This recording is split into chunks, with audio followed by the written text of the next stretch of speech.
pression sociale, pour un adolescent, ça va être tout ce qui va envahir son espace personnel et qui va venir influer sur ce qui normalement est de l'ordre de ses goûts, de ses choix ou de sa réflexion personnelle.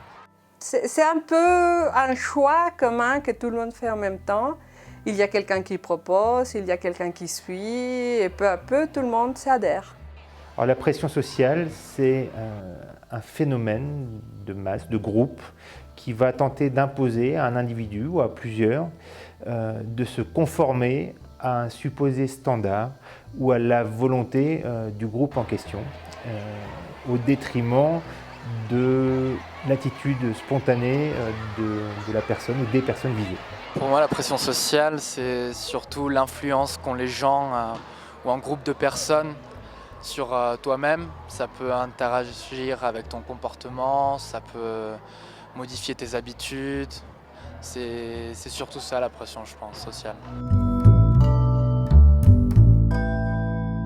La pression sociale s'exerce de différentes façons sur les réseaux sociaux.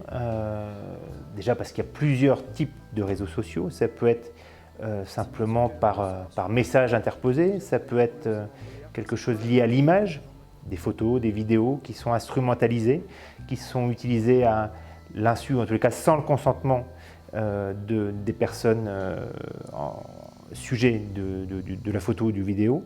Dans l'école, par exemple, les réseaux sociaux comme Facebook ou même WhatsApp, on fait plusieurs groupes d'élèves. Donc chaque groupe a des idées dominantes et c'est surtout dans chaque groupe que cette idée dominante va créer de la pression pour les autres personnes que vont vouloir s'intégrer au groupe. Mais après aussi à l'école, on peut le voir par la façon de s'habiller ou le comportement de certains élèves plutôt. Et aussi au niveau des sports, moi je trouve, genre si on fait tel ou tel sport, ça peut pas aller. Bon, il y a plein de subtilités comme ça où tu peux trouver une certaine pression sociale, je trouve. Je pense que les réseaux sociaux ont amplifié la bague. Ça devient plus intense. Pourquoi? Parce que ça se passe pas seulement dans l'établissement, ça continue à arriver à la maison. Ça va au-delà du lycée ou du collège. Ça va même jusqu'à chez nous en fait, où on va subir cette pression sociale-là, chez toi, en permanence, et non pas seulement au lycée ou au collège. Et en plus, comme c'est pas en présentiel, quand on est tout seul devant un téléphone, on se rend beaucoup moins compte du mal qu'on peut faire aux autres. Et quand on est seul à recevoir de la pression sociale, eh bien, on n'a personne avec qui à partager et ça peut avoir des conséquences très fortes. Le collégien est une cible privilégiée puisqu'il commence à peine à entrer dans la préadolescence et l'adolescence, donc la construction de sa personne sociale. C'est donc un terrain complètement vierge pour lui qu'il ne connaît pas. Il n'a pas encore construit ses limites propres et la protection de son espace personnel. C'est une époque de la vie où on essaye de trouver une identité. Nous voulons appartenir à tout prix à un groupe. On essaye des choses que peut-être quand on est beaucoup plus affirmé, on ne va pas essayer. C'est plutôt à cet âge qu'on est plus fragile à ce genre de choses. Les lycéens ont déjà une plus grande maturité souvent que les collégiens, c'est normal, c'est lié à l'âge. Donc ils ont tendance quand même à faire un peu plus attention, mais il arrive malgré tout que certains oublient les dangers liés à la mauvaise utilisation des réseaux sociaux et d'Internet en général.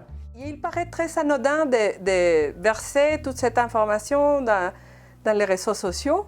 Et finalement, c'est des choses qui se versent et qu'après, on ne peut pas effacer. La pression sociale ne cesse de provoquer des problèmes à travers les réseaux sociaux. Il peut y avoir des problèmes d'injures, des problèmes de prosélytisme, des problèmes de harcèlement Il faut se rappeler que tout ça, non seulement est interdit par la loi, mais interdit par le règlement intérieur de l'établissement scolaire. C'est donc punissable, sanctionnable. Mais au-delà de ça, et il faut que les auteurs de ce type de comportement en prennent conscience, la conséquence la plus grave, elle est pour eux au niveau de la peine encourue, mais elle peut aussi et surtout être pour leurs victimes. Et vous avez tous entendu parler de victimes qui ont été jusqu'au suicide, donc des conséquences qui peuvent être gravissimes et qu'on ne maîtrise pas. C'est-à-dire que les auteurs, généralement, ils ne pensent pas faire mal à ce point à leurs victimes. La meilleure prévention, c'est l'éducation. C'est sensibiliser depuis très jeune les enfants, puis les adolescents, à la bonne utilisation des médias.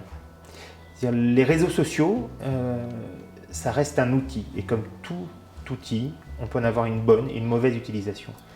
Si on est formé à la bonne utilisation des choses, on peut les utiliser à bon escient et en faire quelque chose de positif.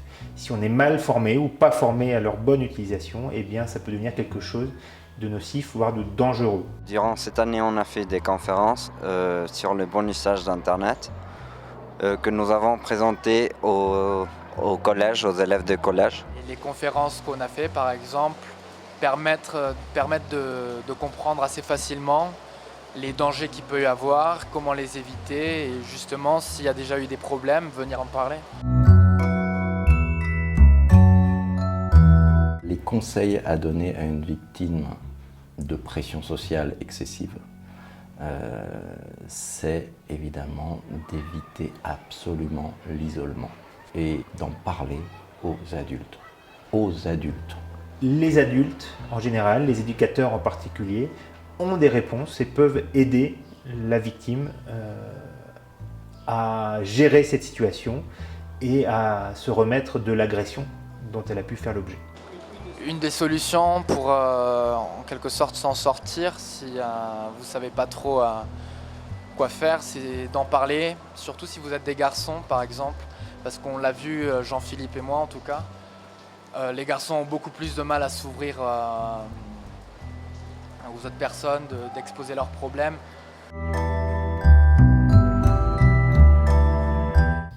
Si on est témoin de ce genre d'action et qu'on n'intervient pas, quelque part on devient complice. Donc à minima, ce serait d'intervenir en parlant aux auteurs de ces faits et en mettant en relief la nocivité, le mauvais côté de ce qu'ils sont en train de faire, en leur rappelant peut-être les risques qu'ils encourent aussi, mais surtout et au-delà les risques qu'ils font courir aux victimes. Il est très dur d'être dépositaire d'une agression, d'une pression sociale que l'on voit, que l'on constate envers un autre. Donc, bien sûr, à son niveau propre, au minimum, essayer de rester neutre et, si possible, si on est dans une position et on se sent le courage d'aller aider la victime de la pression sociale, faisons-le, mais cela ne dispense absolument pas du premier réflexe à avoir, qui est de s'adresser à un adulte pour aller dire. Il faut aussi réfléchir et s'arrêter avant de dire « Est-ce que cette information est en train de blesser quelqu'un? Est-ce que ça me plaît? Est-ce que je veux dire que tout est bien? Que bon, je dois mettre like parce que c'est ma copine, mais sa blague, elle est pourrie quand même. » Nul n'est à l'abri déjà de ce type d'action. Être derrière un écran, ça n'exonère d'aucune responsabilité. Ce n'est pas parce qu'on est derrière son ordinateur qu'on peut se permettre de dire n'importe quoi, de faire n'importe quoi ou d'agresser n'importe qui. Nos actes nous engagent. Ceux qui font cela auront des comptes à rendre, sont responsables de ce qu'ils font et encore une fois, qu'ils pensent aux conséquences que ça peut engendrer. Des conséquences qui peuvent être parfois dramatiques. La pression sociale peut-elle être positive? Oui, dans ce cas-là, on appelle ça l'émulation. On peut appeler ça la solidarité, la synergie. Et dans ce cas-là, c'est un groupe qui va essayer d'avancer ensemble vers l'atteinte d'un objectif pour avancer vers une cause qui, elle, serait positive ou noble. Et dans ce cas-là, la pression sociale, entraîner les gens dans une cause qui serait noble pour un but positif, oui, là, ça peut être intéressant. Et là, pour le coup, la bonne utilisation des réseaux sociaux peut permettre aussi ça. En troisième et en seconde, il y avait eu tout d'un coup une envie pour jouer au rugby, par exemple. Et il y avait pas mal d'élèves de ma génération qui se sont mis au rugby, qui n'avaient jamais joué. Et bon, faire du sport, c'est pas quelque chose de mauvais, donc ça peut exister, oui, la pression sociale positive.